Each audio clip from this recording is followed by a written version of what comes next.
মা তুমি একটু ধরো তো, আমি ওকে জিজ্ঞাসা করছি। রাহুল, তুমি কি আমার মা বাবাকে এই বাড়িতে আসতে বারণ করে দিয়েছো? হ্যাঁ, বারণ করেছি। ওই বুড়ো বুড়িদের এখানে আসার কোনো দরকার নেই। আমি ওনাদের দু চোখে দেখতে পারি না। ওনারা যেন আমার বাড়িতে না আসে।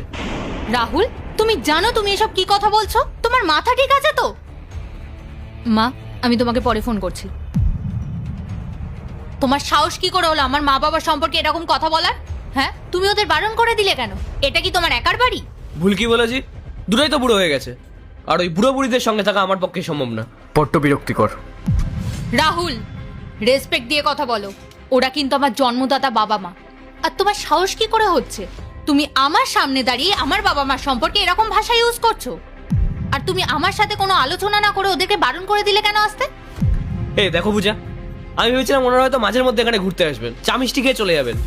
কিন্তু আমি শুনলাম তোমার দাদা বৌদি নাকি ওনাদেরকে বাড়ি থেকে বার করে দিয়েছে, আর ওনারা কি এখানে থাকতে আসছেন। আরে বাবা, এটা কি কোনো চ্যারিটি হোম নাকি যে আমি সবার দায়িত্ব নিয়ে বসে থাকবো? তাই ওনাদেরকে আসতে বারণ করে দিয়েছি। রাহুল, তুমি মানুষ নাকি পাথর? একবার ওদের অবস্থাটা বোঝার চেষ্টা করছো না? তুমি জানো দাদা বৌদি ওদের সাথে কতটা খারাপ ব্যবহার করেছে? বৌদি ওদেরকে সহ্য করতে পারছিল না বলেই আজ ওরা ঘর ছাড়া। ওরা কত আশা নিয়ে আমাকে কল করেছিল যে ছেলে না দেখো, মেয়ে তো আছে, মেয়ে ঠিক দেখবে।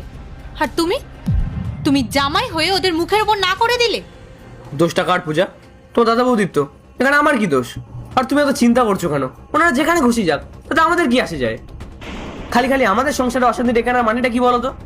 রাহুল, তোমার কি হয়েছে বলো তো? এতটা নিচে নামলে কি করে? আমার বাবা মা আজকে বিপদে রয়েছে, তারা অসহায়, আর এখানে তুমি বলছো তাতে আমাদের কি? রাহুল, ওরা আমাদের ফ্যামিলি। ও,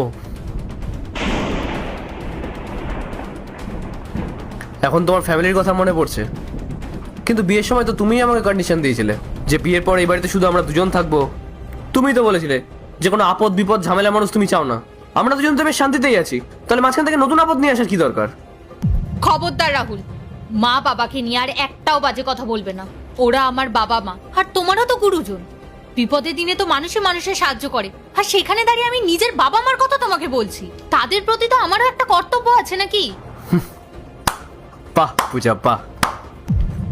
এখন তোমার কর্তব্য আর ভালোবাসার কথা মনে পড়ছে, অথচ বিয়ের পর আমার বাবা মাকে নিয়ে তুমি কি বলেছিলে মনে আছে তোমার?